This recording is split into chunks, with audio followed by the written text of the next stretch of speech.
I had never been a fan of garage, rummage, or estate sales, but one late weekday, while driving down the road, I saw a sign for an estate sale. Against my better judgment, I decided to stop and take a look. Most of the items were the usual stuff I expected at these kinds of sales: old furniture, collectible tins, dishes, cookware, fabric scraps, and worn clothing. But there were also some beautiful antique pieces, including furniture, dishes, and even clothing. These items, though stunning for their time, seemed more appropriate for a museum than everyday use, especially considering their delicate state. The house was an old Victorian, full of charm but also quite cluttered and in disrepair. The elderly woman who had lived there had passed away after many years of solitude. She had inherited the house from her mother, who had passed about 60 years ago, and it seemed that much of what was left behind was valuable in its day. While browsing the house, I came across a room with a stunning wardrobe and trunk. Both appeared to be made of maple and looked almost new, standing out as the most beautiful pieces among all the furniture. I was drawn to them, but when I tried to open them, I found they were locked, and there was no easy way to access the contents without damaging the items. Determined, I asked someone running the sale if there was a key. An older man soon handed me a key, and I attempted to unlock them, but neither would budge. We even called a locksmith, but after 2 days of effort, he couldn't open them and ended up breaking some tools. He suggested the locks might be so damaged that they were beyond repair. Though disappointed, I still couldn't let go of my interest in these beautiful items. Without being able to open them, they wouldn't be much use to me, but I couldn't resist asking the gentleman, how much for the wardrobe and the trunk? He responded, we were asking $400 for the wardrobe and $250 for the trunk, but since they're broken, I'll let you have both for $325. It seemed like a steal, even if I couldn't use them, and I figured they would look great in my apartment as conversation pieces. I asked him to hold the items for an hour while I went to the bank to withdraw the cash, as they only accepted cash for payment. I told him if I wasn't back in time, to sell them to the next interested buyer. I rushed to the bank, but as luck would have it, I ended up delayed by a stopped train and a traffic accident. After 45 minutes, I made it to the bank, knowing I had little time left. Somehow, though, I managed to get back in 14 minutes, just in time to secure the sale. An antique dealer was about to buy the items at full price, but I was able to claim them instead, much to my relief. With the help of a few men at the sale, we loaded the wardrobe and trunk into my pickup and secured them for the drive home. I had the keys for both, but I knew unloading them by myself would be impossible, considering their weight. I had once moved an antique piano from the 1890s and nearly ruined my back doing it. I wasn't about to repeat that experience. When I arrived home, I saw my neighbors, James and Hannah, were both around.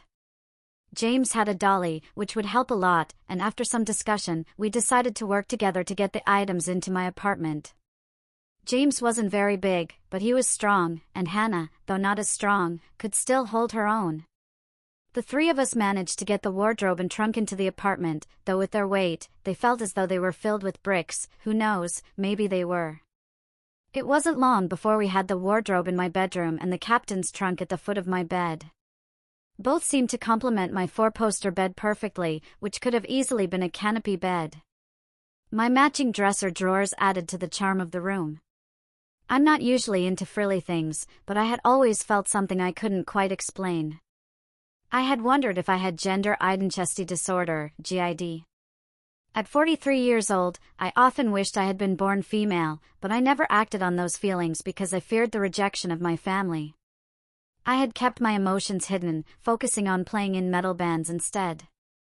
Like many other metal musicians, I wore my hair long, though I kept it professional and pulled back. After some conversation with James and Hannah, I thanked them for their help unloading my new items. Exhausted, I was eager to investigate the wardrobe and trunk to see if I could figure out why the locks were jammed. I tried the keys on both items, but neither worked. Then I remembered an old key I had found when I first moved into my apartment. It had been left behind by the previous owners, perhaps stashed for when they returned. Back in front of the wardrobe and trunk, I held the key, contemplating whether to try it. After a glass of white Zinfandel wine, I decided it was worth a shot. As I inserted the key into the wardrobe's lock, I felt an odd sense of déjà vu, as if I had done this before. A chill ran up my arm and down my back, and despite my nervousness, I twisted the key.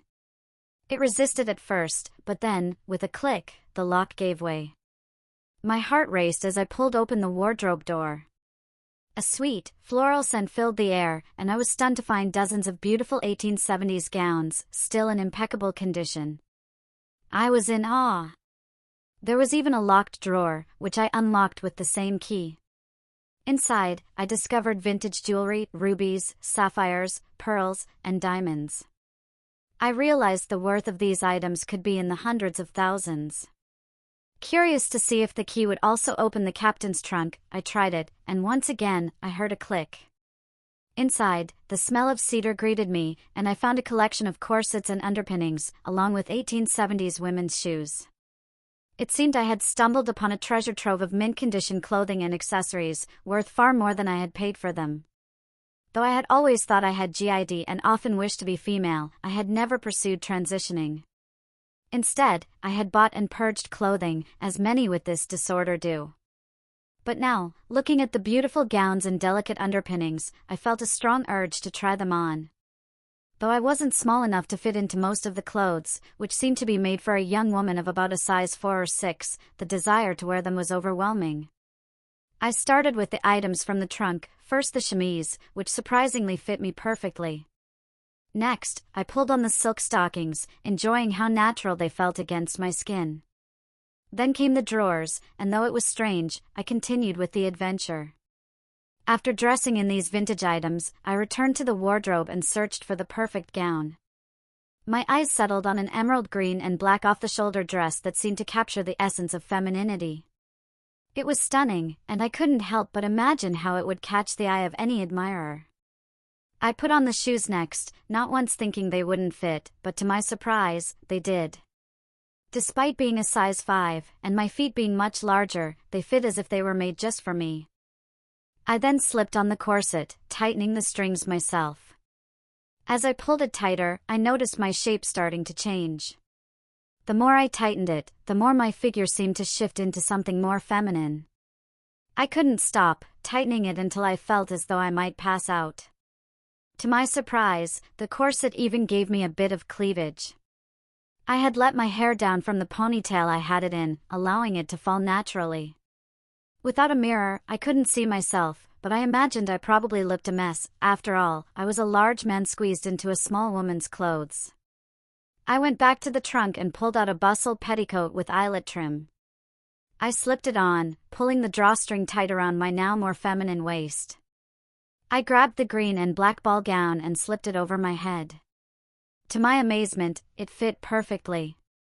It didn't make sense, there was no way it should fit this well without damaging it. But somehow, it did. I tightened the back draws and tied them, and the dress fit like it was tailored to my body.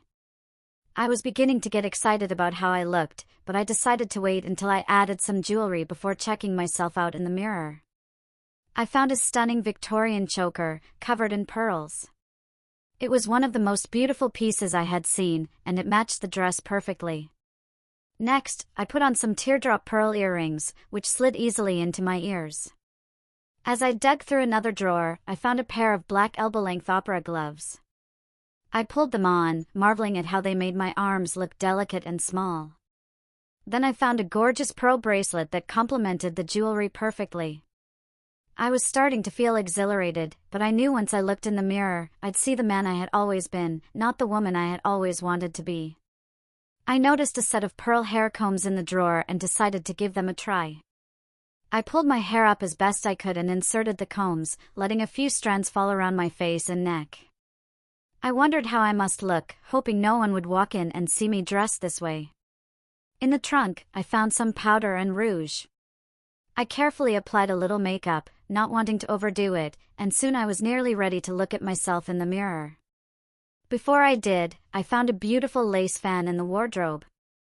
I decided to try it out and, with a flick of my wrist, opened it effortlessly, as if I had done this 1,000 times. Walking in a dress like this isn't as easy as it sounds, it's slower and running would be impossible. But somehow, I walked with grace and ease. When I stepped out of my bedroom, I could hear voices coming from downstairs, like a large party or even a ball was taking place. Confused, I turned to look back at my room, and something didn't feel right. The room looked different, as did the hallway. I stepped back into my bedroom, trying to make sense of it all. As I turned around, I noticed a full-length mirror next to the wardrobe. I walked toward it and saw a young woman staring back at me, someone in her teens or early 20s. When I moved my arm, she moved hers in the opposite direction, mirroring my every movement. Something felt off, but I couldn't figure out what. I stared at her for a few minutes, looking around the room to see if anyone else was there with me. Was I dreaming? It seemed too real to be a dream. I slowly walked toward the mirror, and the young woman did the same. When I reached out to touch it, I realized I was touching the mirror. Everything felt real. I touched my lips, and she did the same. I was looking into the eyes of the woman I had always wanted to be, but from the 1870s. Her lips were full, her hair dark brown to almost black, and her eyes the most beautiful shade of blue. Her skin was flawless porcelain, with high cheekbones and cat-like eyes. I couldn't believe this was me. It had to be a dream. As I breathed, I could see her chest rise and fall, and when I turned sideways, I noticed her figure was stunning. The corset had given her a shape that made her appear about 5 feet 4 inches tall, weighing no more than 90 pounds at most. I looked around the room, and it was clear that it wasn't the one I had just left moments ago. This room was much larger, and there was a large window with curtains draped across it. I went to the window and looked out, realizing I was on the 3rd floor of a building. Carriages were pulling up outside, their wheels rattling on the cobblestone street, and I could hear the sound of hoofs striking the pavement. It dawned on me, somehow, I had passed out while trying to put on the corset and slipped into a very vivid dream. I pinched myself, and it hurt. I glanced back at the closet and noticed a hat with a large pin stuck in it. If pinching myself didn't wake me up, maybe the pin would. I grabbed it and pushed it into my upper left arm. The pain was immediate, and I screamed, dropping the pin. To my shock, the scream sounded distinctly feminine, and, oddly enough, even beautiful. Moments later, I heard footsteps coming up the stairs, and I quickly hid behind the wardrobe door. Then, I heard a woman's voice calling out, "Annie, are you all right, my dear? The guests are waiting for you to come down and wish you a happy birthday." I froze, heart racing, as I heard her step into the room, searching for me. "Annie, you silly child, this isn't the time for games. We have guests waiting for you, and it's rude to keep them waiting." Panic surged through me. I was trapped. There was no way out. If I climbed into the wardrobe, I'd be found. I had nowhere to hide. As I struggled to think of a solution, the woman's voice came again, this time with a hint of amusement. "You silly girl, always the prankster." When she saw me, my instinct was to cover my eyes in embarrassment. Despite how stunning the woman I appeared to be was, I felt completely out of place. I could feel the woman's gaze on me, and she gasped, saying, "Annie, you are the most beautiful woman in all of New York, perhaps even in the entire United States. Every young man will want to claim you, but only one will be lucky enough to win your heart." I lowered my hands from my face, and standing before me was a woman who could have been me, only much older. She wore a blue gown, and her hair was beginning to show hints of gray. As I looked at her, I saw the awe in her eyes. She reached out, clasped my arm, and asked me to turn around. As I did, I heard her softly say, "How fortunate the young men will be tonight to witness Aphrodite herself gracing us with her presence. Come, my princess, let the world feast on your beauty," and she gently pulled me toward the door and down the hallway. We turned a corner, and I could hear the sounds of the party below. Then, I saw a grand wooden spiral staircase leading to another level. I didn't know what to do, so I let the woman lead me down. As we descended, I paused and asked, "What day is it?" She gave me a puzzled look and replied, "It's your 18th birthday, dear. Don't you remember?" I stared at her and asked, "No, I mean the actual date. Is it, like, April 30th, 2007? The day I had bought the wardrobe and trunk." She gave me another confused glance before chuckling and saying, "Always the prankster among us, with your wild imagination."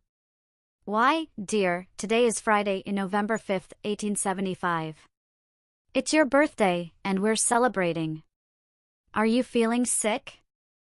I paused for a moment before replying, "Just a little dizzy, I think, too much excitement."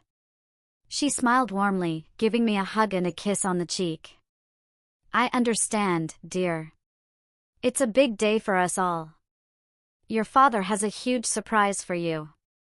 As we continued down the stairs, I couldn't shake the feeling that this dream, as surreal as it was, felt incredibly real. There was no way I could have traveled back in time and become this woman, but everything about it felt so vivid, too vivid, in fact. When we reached the lower level and the party below, the woman, who I now assumed was my mother, asked me to wait just a moment before making my entrance. I could hear her whispering to someone below, "She's ready to make her entrance." I stood for a second, contemplating whether to enjoy this dream to the fullest. It was everything I had ever wanted, except for living in the 19th century. Still, I had always admired the clothing of that era, even when I was a male in denial about my true self. I began walking down the stairs, and as soon as I came into view, I could see the entire room below. There must have been over 200 people, with a live band playing in the background. As soon as I appeared, the music stopped, and I felt every single eye in the room turn toward me. The women's jaws dropped, and the young men's mouths hung open in awe. I paused for a moment, and a man standing next to the woman who I assumed was my mother, said, "Everyone, please welcome my beautiful daughter, Arabella Grace Bennett." Applause erupted, and I could see the guests whispering to one another, clearly fascinated by my appearance. As I reached the bottom of the stairs, the man who had introduced me, my father, took my hands in his, kissed my cheek, and said, "You are even more beautiful than your sisters, or any woman alive." I blushed at his words, and he then led me into the center of the room, turning to the band. "Please, play your most beautiful waltz, so that I may have the first dance with this angel of beauty." Panic set in, as I had no idea how to waltz. The band began playing the Blue Danube, and instead of stumbling over my feet, I managed to follow my father's lead. As we danced, I noticed many young men watching me with admiration, no doubt eager to be the next one to dance with me, and perhaps more. When the dance ended, a man in tails, who seemed to be a servant, approached my father with 2 glasses of wine. He handed me one, took the other for himself, and raised his glass. A toast to the most beautiful woman in the world, and to her 18th birthday. A toast to her beauty, intelligence, wit, and spirit, qualities that one day may be claimed by the right man. A toast to Arabella Grace Bennett, who makes the sun shine wherever her face and voice are heard. As he finished, many guests echoed, "Hear, hear," and raised their glasses in unison. I took a sip from my glass, but before I could fully enjoy it, my father called out, "Now, let us hear the beauty of her voice and her talents on the harpsichord." I must have shown a look of panic, because he asked, "What's wrong, dear?" "It's only right that you sing for us." I leaned in close to him and whispered, "Father, I'm not feeling up to it, and I don't think our guests want to hear my terrible piano playing or my voice." He pulled back with a grin, then addressed the crowd, "My beautiful daughter thinks she will bore you all with her voice and playing. If you want to hear her perform, let her hear it from you." A chorus of cheers erupted from the room, and I realized there was no escaping it. With a heavy sigh, I took a deep breath and followed my father to the harpsichord, where he pulled out the bench for me to sit. I shot him a look that mixed frustration and fear as I carefully adjusted my dress to sit down. Leaning in close again, he whispered, "Don't worry, my daughter. You're a talented player, with a voice to match." He then stood back, ready to listen. I sat there for a moment, staring down at the keys, unsure of what to play.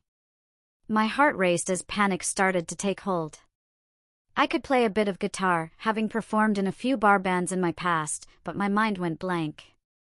The only songs I could think of were Toccata and Fugue in D minor and simple pieces I had taught myself as a child. As for singing, the only song running through my head was Crazy Train by Ozzy Osbourne, but I knew that would cause a scandal if I sang it in front of this crowd. As I sat there, the murmurs of the guests in the background grew louder. I couldn't think straight. How could I play something appropriate and sing a song they would recognize? My father bent down again and whispered, "Annie, you're going to embarrass your mother and me, not to mention yourself. Please, play something for us." I could hear the anger in his voice as I turned to him and said, "Father, I'm just not up for this. Please don't make me do this." He gave me a stern look, signaling that I better start playing something soon, or there would be consequences. I knew I'd be in trouble no matter what, so I decided to give it a try. I removed both gloves to make it easier to play and then reached up to touch the keys. For a moment, I hesitated, and then suddenly, the song Greensleeves popped into my head. I started to play and sing, amazed that I could do both. Even more surprising was how well I could sing. This woman, this version of me, was as talented as my parents always claimed. If I had this voice in my time, I'd make Amy Lee seem like someone who couldn't hold a note.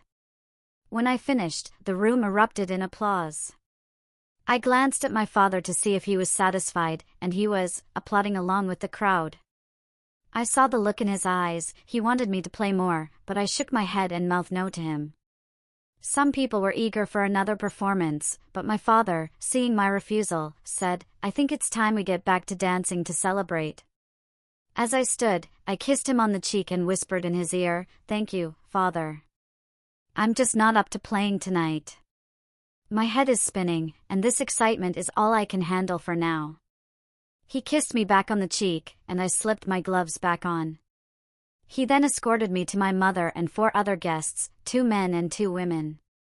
The women embraced me, saying how proud they were to be my sisters. I smiled at them as they left to dance with their husbands. Both men came up, kissed me on the cheek, and asked, "So, which one of your brothers gets the honor of the next dance before we return to our wives?" I looked at both of them and replied, "The oldest, of course." At that, the man I hadn't been looking at took my hand and led me to the dance floor. We danced about halfway through the song before the other man, who must have been my younger brother, cut in. When the song ended, he led me back to a chair by my parents and motioned for me to sit. Just as I sat down, a line of young men approached, asking for the next dance. Some were average-looking, even homely, but there were a couple of gentlemen who caught my eye, 2 of the most handsome young men at the party. One was even in a U.S. Army officer's uniform. Having studied the Civil War, I knew that uniform well. He was likely a lieutenant in the cavalry. As I sat in my chair, I tried to admire the women's dresses and hairstyles, but I didn't have long to look before about 15 young men asked me to dance. I had no idea of the proper manners of the time, or so I thought. The first young man to ask was the one I danced with next. I quickly realized I was going to be exhausted from all the dancing. Many times, young men tried to cut in, but I refused to leave my partner until the song ended. I felt it was only fair that each person got a chance to dance with me. By the time I had danced with my 3rd young man, I finally got a chance to dance with one of the 2 men who had caught my eye. His hair fell just past his ears, with a slight wave, thick and dark. His eyes were deep blue. As we danced, he complimented my voice, saying I was an excellent harpsichord player. I smiled and thanked him, blushing slightly, and he said, "It's true what your father said. You are the most beautiful woman, an angel of beauty." I could only smile at him, likely looking smitten. No sooner had the song ended than the young cavalry officer was eager for his turn. As we danced, all he could talk about was how savage the natives were and how he'd soon leave to hunt them down. I looked at him in disgust, then told him how wrong I thought it was to take land and life from Native Americans. I might have mentioned how Custer deserved what happened at Little Bighorn, and he stopped mid-dance, staring at me in confusion. "What do you mean?" "Custer died at Little Bighorn," he said. "He had just finished surveying the Black Hills." I stammered for a moment before saying, "Well, he may get what he deserves if he goes to Little Bighorn."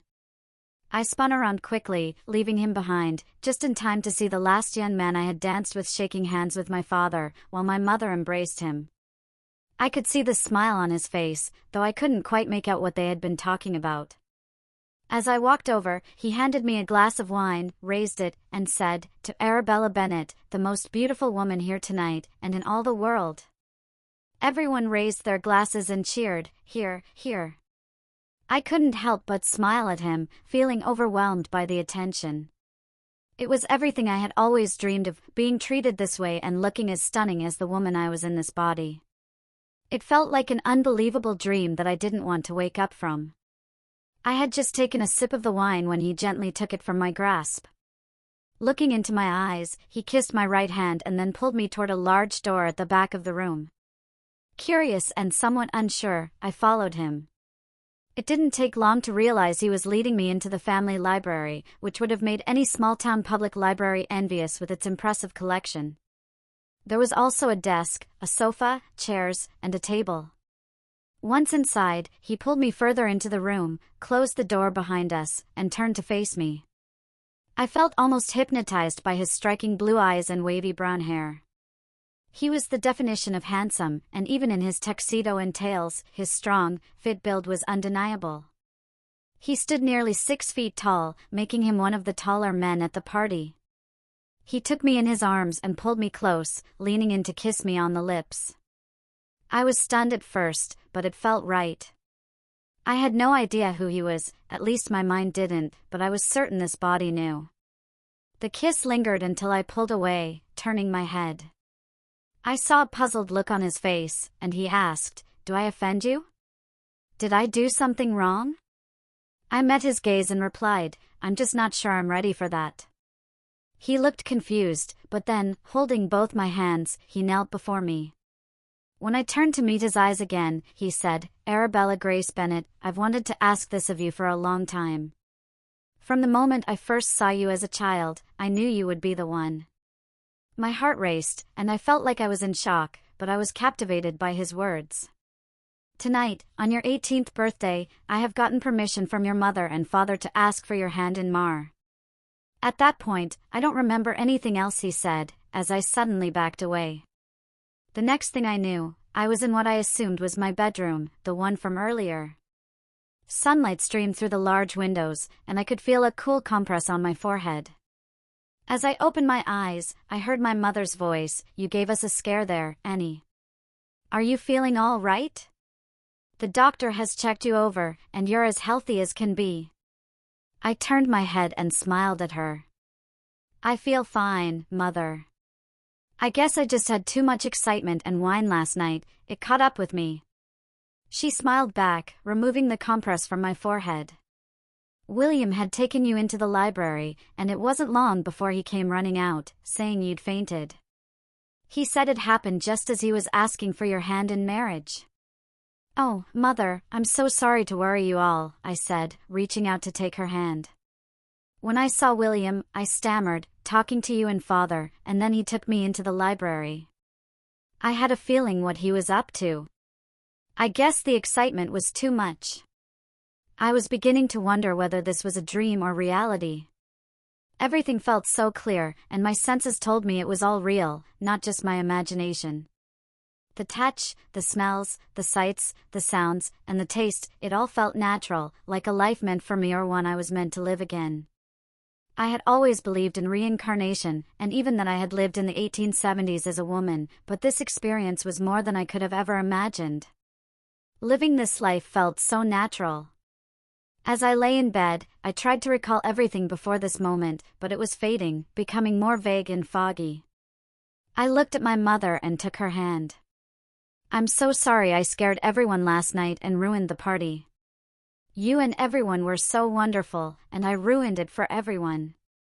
My mother leaned in and kissed my forehead. As she pulled away, she said, "As long as my little Annie is healthy, we are happy. We can always throw another party soon, I'm sure." She gave me a warm smile, and her beauty shone through it. Then, getting up from my bed, she added, "There's someone who's been here all night with you, and I think it's time he gets to see you." I couldn't help but smile as she left the room. I sat up more comfortably, noticing I was wearing a white sleeping gown. My hair fell around my shoulders in soft waves, and in the mirror across the room, I saw that I still looked just as beautiful as I had the night before. From the hallway, I heard my mother's voice. "Now, please be patient with her, and try not to excite her too much. I think she just wasn't ready last night to hear that you wanted to marry her. Give her some time, she has a lot to think about." I then heard William's voice. "Yes, Mrs. Bennet, I won't bring it up again, but I do love her deeply, and I want to make her my wife and the happiest woman alive." "I'm sure you will, William. You're a fine young man, and Mr. Bennet and I would be happy to have you join our family and call you our son-in-law," my mother responded softly. The door creaked open, and William entered. As he did, I decided to play a little prank. I closed my eyes, held my breath, and stayed perfectly still, pretending to be unconscious. It may have been a little cruel, but I was curious to see his reaction. He approached the bed and sat down next to me. Taking my hand, he gently asked, "Annie, are you awake?" He then patted my hand and shook it slightly. I didn't respond. He tried again, and then I could feel his face near mine as he checked for my breathing. When he found none, he jumped off the bed and yelled, "Mrs. Bennet, Arabella is not breathing or moving, something's wrong." In a panic, he rushed out of the room, and I sat up just as he came back with my mother. When they saw me, I greeted them with a huge smile. I saw the horror on William's face turn to embarrassment as he clenched his jaw. "You wicked woman! Why I care for you so much, I'll never know, but I do, and I'm just glad you're well." My mother gave me a look of mild scolding before turning to leave the room. "She's a wild one, William. You'll be lucky to tame her." William then sat on the bed next to me and kissed me on the lips. This time, the kiss felt more tender, showing me that he truly cared for me. The first kiss had been awkward, but this one felt right. When he pulled back, I said, "My sweet William, I'm so sorry I scared you last night and just now." I stammered again, "I'm still trying to figure things out. When you asked me to marry you, it just wasn't the right time for me. But I know I care for you, and I'm sure you're a good man, and will make a fine husband.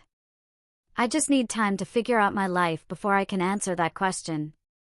Please ask again someday, maybe soon, and I think you'll know when the time is right." I could see the sadness in his eyes as he looked down at the bed covers. "I've waited 14 years for you, I can wait another 14 if that's what it takes to win your heart."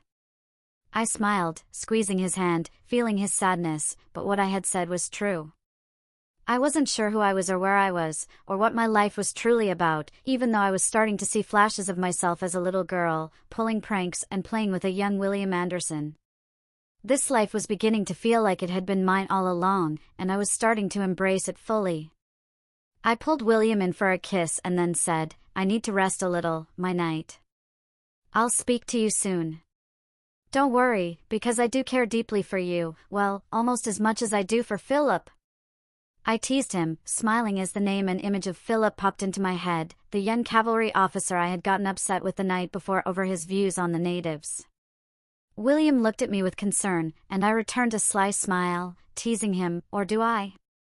He gave a small growl in playful frustration, then laughed and left the room, closing the door behind him. As I sat in bed, I began to recall many key moments from the 1870s through to 2007, the year I originally came from. Yet, the memories of the other life I had lived felt distant and unclear. It was strange, but somehow, I knew this was where I was meant to be. I felt certain I wouldn't be going back to that old life, one that never really fit me. With that thought, I closed my eyes and drifted off to sleep. Epilogue. On Christmas Day of 1875, William Anderson asked me to marry him again. This time, I said yes. I pretended to faint on him once more, but then gazed into his eyes and gave him my answer. We planned our wedding for July 22, 1877, after my return from Paris. It was a magnificent celebration, almost resembling a royal wedding. William and I had 3 children, William Jr., Andrew Bennet, and Lily, our only daughter.